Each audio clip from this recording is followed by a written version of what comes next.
Marvel cinematic universe हमेशा से comic adaptations पर ज्यादा फोकस ना करके अपने सिनेमैटिक यूनिवर्स को इनक्रेडिबल दिखाने की कोशिश में रहा है, जहां हमें बहुत सारी माइंड ब्लोइंग फिक्शनल स्टोरीज और रेफरेंसेस देखने को मिले हैं। उन्हीं सब फिक्शनल स्टोरीज में हमें मार्वल के दो सबसे पावरफुल मेटल भी देखने को मिले हैं, जिसे मार्वल ने अनडाउटेडली पावरफुल एसेट्स के रूप में इस्तेमाल किया है। फिल्म और कॉमिक्स दोनों में ही मार्वल के इस फिक्शनल मेटल को नियरली इंडिस्ट्रक्टेबल माना गया है। आज के हमारे वीडियो में हम इन्हीं दोनों मेटल्स के ऊपर आपसे बात करेंगे और जानेंगे कि इन दोनों इंडिस्ट्रक्टेबल मेटल में से कौन सा मेटल ज्यादा पावरफुल है। हमेशा की तरह मैं कुछ बहुत अच्छा आपको बताने जा रहा हूँ, इसलिए प्लीज इस वीडियो को एंड तक जरूर देखना। और हाँ, अगर आप हमारे चैनल पर नए हैं तो प्लीज इसे सब्सक्राइब जरूर कर लीजिएगा for more interesting Marvel and DC details.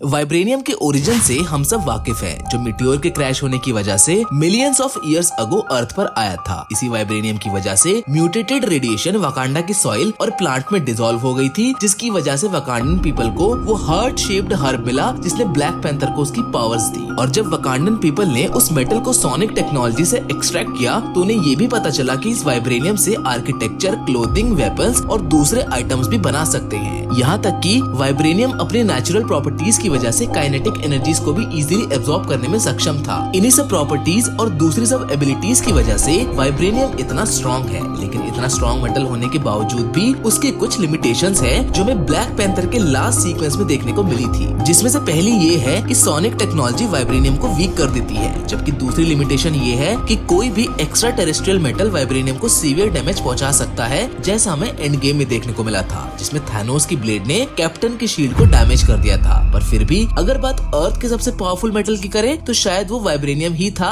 until the scientists discovered adamantium। adamantium Marvel universe में मैन मेड अलॉय है, जिसके काफी सारे फॉर्म्स हमें कॉमिक्स में देखने को मिले हैं। स्टार्टिंग में adamantium को मार्वल यूनिवर्स में वाइब्रेनियम के रेफरेंस मेटल के रूप में इस्तेमाल किया जाता था, लेकिन बाद में विलियम स्ट्राइकर ने इसकी मोस्ट मेलेबल फॉर्म को डिस्कवर किया था, जिसको सुपर हीट करने के बाद जब ठंडा किया जाता था और उसके बाद जो हमें फॉर्म मिलती थी, वो फॉर्म adamantium की सबसे पावरफुल फॉर्म थी, जिसको एक्समैन यूनाइटेड में भी एक्सप्लेन किया गया है। एडामेंटियम भी वाइब्रेनियम की तरह ही नियरली इंडिस्ट्रक्टेबल है, और नियरली इंडिस्ट्रक्टेबल मैंने इसलिए बोला है क्योंकि एडामेंटियम की भी कुछ लिमिटेशंस हैं, जैसे कि सुपर हीटेड ब्लेड जो एडामेंटियम से ही बने हो उसे काफी सीवियर डैमेज कर सकते हैं। और यहाँ तक कि एडामेंटियम की मैग्नेटिक प्रॉपर्टीज भी मैग्नेटो जैसे ओपोनेंट के सामने उसे वीक कर देती है। अगर बात कॉमिक्स की करें तो इन दोनों मेटल का क्लैश उसमें काफी बार हुआ है, जिसमें सरप्राइजिंगली एडामेंटियम ने वाइब्रेनियम को डैमेज किया है। ये किस्सा जुड़ा हुआ है कैप्टन अमेरिका की शील्ड से,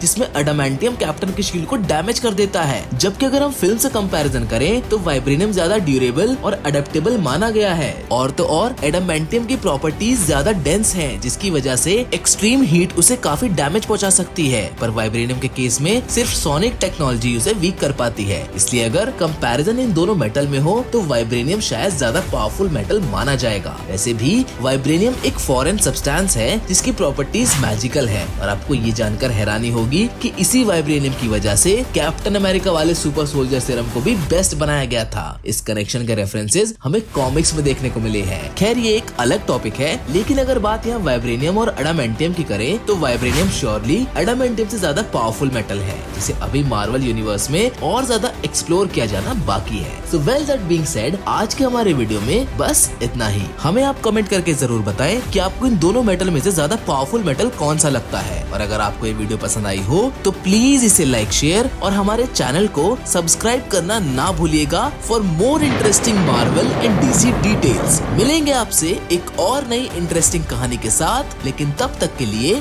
धन्यवाद।